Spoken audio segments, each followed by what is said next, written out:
Welcome to the Able Speaks podcast, where we speak to commonly asked questions by parents who have received a life-limiting diagnosis for their child. We're Daniel and Kelly Crawford, and we're glad that you've joined us. All right, welcome back to the Able Speaks podcast for part 2 of Dad Edition. And so, joined again by our brother, Pierce Hilbert. Hello.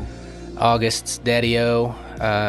And if you didn't listen to part 1, last episode, go check that out, because that kind of sets the table for what we're going to do in this episode. And so last time we kind of talked about the heart behind one of the biggest ways, the biggest challenges that dads struggle with in this season, which is namely just staying engaged, comprehensively speaking. And so we're going to get a little more practical this time, but you dish it out, babe. Yeah. So I'm going to be asking the questions today. And I'm really excited about this episode. It is a love language of mine. I love all things practical and just pointing people in the right direction. So the question for today's episode is, what are some practical ways for dads to stay engaged? Yeah, I'll take this one. To start, a couple things for me. And you know, as Daniel mentioned, we just kind of did a Heart podcast previously, but I think they kind of tie all in together. So the way I look at it is, for me, the practical things let me connect to baby, which then in turn helped me be empathetic to Haley, my wife, or to connect with Haley, my wife. And so it kind of is this love triangle, if you will. But from practicality's sake, 2 things that I did that actually Daniel urged me to do that I hate doing. One of those things was writing notes. So for me, it was an extremely overwhelming task. I think you remember our conversation, but my wife passed English for me, and so I do not write. And so it was an overwhelming task. So I bought a small moleskin, and I skipped a line, and I just wrote August a little note every single day. And I think twofold. It did 2 things. One, like I said, it helped me connect with baby. 2, I think it helped me connect and see God in the season. So I can go back and look at, holy cow, look how I started writing to look where I am today. Like I started writing with, God, I don't want to see August. It's scary. And my last journal is like, I can't wait to meet my baby. And so that was one of the biggest practical takeaways for me in connecting with August. And then, 2, I think, get to know your baby. So for us, it was talking to him, or we noticed that when Haley drank coffee, he would kick. And so we would drink coffee, and after we drink coffee, we would go sit on the couch because we knew he would, move around or whatever that might be. I think those little tangible things on like getting to know your baby, and it's different. And a lot of times it feels weird because it's not a normal child outside of the womb. But if you still look at it as this is God's child that he has granted and given me access to and to shepherd on this side of heaven, I think it's easy to do so and really get to know him. So those are kind of my 2 things: write notes, and then get to know your baby by, talking. I've seen some people paint like a hand on mommy's belly and paint the fingernails for baby girls or whatever it might be. And then I'm going to add one more. Bonus. Yeah. Pray with mama often. I think it's all this love triangle, but praying with mama helps you go with her to God. And it's really a unique season because there's a lot of times in life where people suffer, but it's kind of in their own corners. And this is, I think, one of the few times where you guys are, what I would call equal sufferers. And so pressing in practically through things like getting to know baby, writing notes, praying with, just goes a long way. And some of the things we talked about last episode, relationship with baby, wife, and God. Mm-hmm. That's awesome, man. And yeah, I think all that, just like, don't miss the moment, don't miss the season. That was a message of what we said last time, and all of the things you laid out, I think, are really helpful, tangible ways to root ourselves in that season and be present to ourselves and to our spouses. And so a couple other things come to my mind. I think all things appointments, like medical appointments,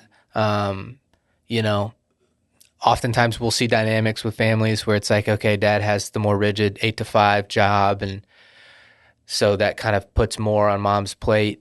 Well, man, I think it's just, if at all possible, and it might not be, but if at all possible, being present for those, I think is a big deal, especially like sonograms, things like that. And then, play a role at those appointments. Even if you just held her hand the whole time, that's invaluable. But I think there's also like, hey, yeah, take notes, ask questions, or if she's more the question asker, just jot down the question she asks and what the doctor says, just because it can be hard to maybe walk out of there with totally clear reflections on everything. I think on a similar note, correspondence. I think hopefully you have people in your life and in your tribe that are tracking and love you and want to know updates and what's going on. And so, it may be that your wife is like, oh, I love doing that stuff. I love writing. I love communicating. In which That's not me. Yeah, that was not me. To be clear, I'm not married to one of those people. No. And so that was a way, and still is, to say, hey, let me take that and let me run with that as far as keeping people updated and responding to text messages and sending those emails proactively. So those were a couple of tangible things in the season. I thought of, you touched on last time, Pierce, just we're not walking around with the pregnant belly, and so we're not getting those conversations in the grocery store, the elevator, or whatever. And so something that we did, we're actually both wearing hats right now that have A's on them. And so that was something, I just started wearing hats that have an A on them, and it'd be like Atlanta. And people are like, you a Braves fan? And I'm like, no connection to the Braves Zero. whatsoever. But it's this on-ramp. It's like, I actually wear these hats that have A's on them because it's my son. My son's name is Abel. And then you get, a little 30-second window to kind of talk about what's going on. I had a bracelet at the time before I devoted one whole appendage to being covered in tattoos that are connected to things that remind me of Abel and create conversations that way. Your arm, that's the appendage. My arm, that's the appendage. Sorry, but I said Great clarification. to share that. Great clarification. Is that even a thing? I don't know, but I just want to bring clarity. Okay, I thought appendages were just arms and legs. I'm just going to go on record. Those are my appendages. It is my right arm, okay? Yeah. We're going to leave that in, I think, and just keep trucking. But before... It's for the men. Give them some laughs. Yeah, there you go. Before I had a sleeve tattoo on my right arm, which is a clear way of saying that, I would wear a bracelet that has name on it too. And so that was less like maybe of a conversation sparker, and it was more of just something visual that I would look down and I would see, and it would just help with a sense of mindfulness throughout the day. Because, I was still going to work and navigating other responsibilities where when I'm with Kelly, it's like, oh, yes, I'm looking at her, I'm seeing her pregnant belly, it's all of those things. So just some tangible ways visually and visibly to keep it in front of you. And then, lastly, this wasn't the case 6 years ago with us, but now a couple of other resources we would point you to. One is this podcast. And so something that we've been really encouraged to hear that we didn't even really think about initially when we started recording these. We just kind of wanted to build an archive of commonly asked questions. But we've been hearing from families that they've started listening to these little 7-minute episodes together and just do one a night. Mm-hmm. And then, because it can be hard to know, especially like every new day when like maybe not a lot has changed. Yep.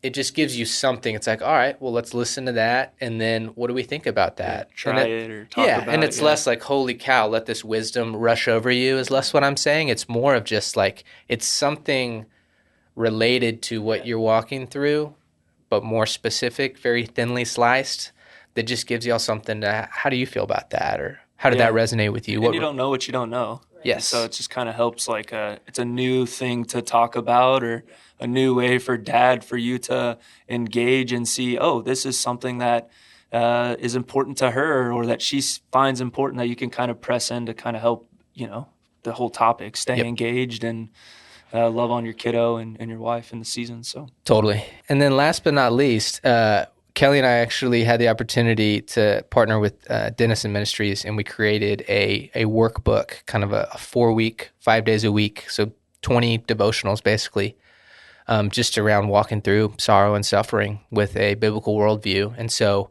that's something that ultimately for the families that we get connected with, we gift to them, but it's also for sale on Amazon or other places. And so that could be another opportunity of, hey, it's short, it's digestible, let's both read that this morning, and then we can talk about that together. So kind of just another flavor of the podcast. Yeah, it's called A Parent's Guide to Sorrow and Suffering if you want to buy it on Amazon. But one thing that I would say is just the Lord has created each one of us so uniquely. And so I think what is sweet in this season is that we really get to see those gifts kind of rise to the top. And that looks different for every dad, every mom as well. But it doesn't have to be the same. You don't have to do things the same way that another dad or another family does, but use the gifts that God has given you. And so as Daniel said, he's a great writer, a great note taker, and that really blessed me when we would go to appointments and I ask all the questions. I'm a big question asker, so that's kind of how the Lord's wired me, but he's wired him in a different way. And so to utilize those strengths and gifts that God has given us to, first of all, steward our son's life, but also just to feel connected to one another, and so that we can look back on the season without regrets. And so I would just say to the dads that are listening, whatever your strengths are, however the Lord has wired you, figure out a way to use those in this season to connect with the Lord, to connect with your wife, and to lead your family. It's good. Final thoughts? Final thoughts? Yeah, I think my final thoughts, just as I reading over my notes, is one of the things I thought was that became helpful is I think as men we like to fix.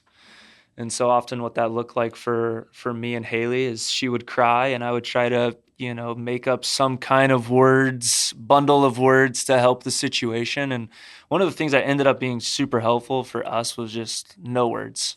Just sit there and cry together and just kind of press in that way. A lot of times you don't need to have the perfect response to the tears or the situation, but as we've mentioned before, it's not perfection we're seeking, but presence, and that presence I feel like goes a long way in the season. So that's great, and I know we've said in other episodes, but the goal also is not the barometer with which you gauge are you doing it right and are you doing a good job is not to be mirror reflections of one another in terms of how are we emoting and how often are we crying or how often are we angry.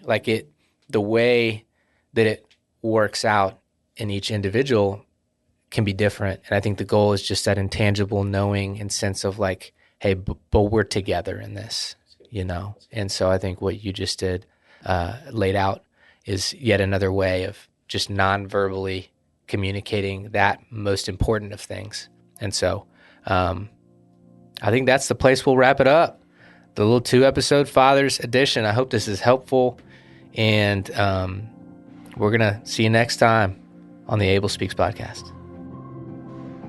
Hey friends, thanks for listening in. We hope this content has been helpful. At Able Speaks, we exist to support families who have chosen to carry a child with a life-limiting diagnosis, and we want you to know that the foundation of that support is rooted in relationships. And so if you're a parent in this circumstance, then by all means continue listening in, but we'd really encourage you to reach out by sending an email to support@ablespeaks.org. Again, our heartfelt prayer is that this episode has served you in some way and that we might have the opportunity to serve you further in the future.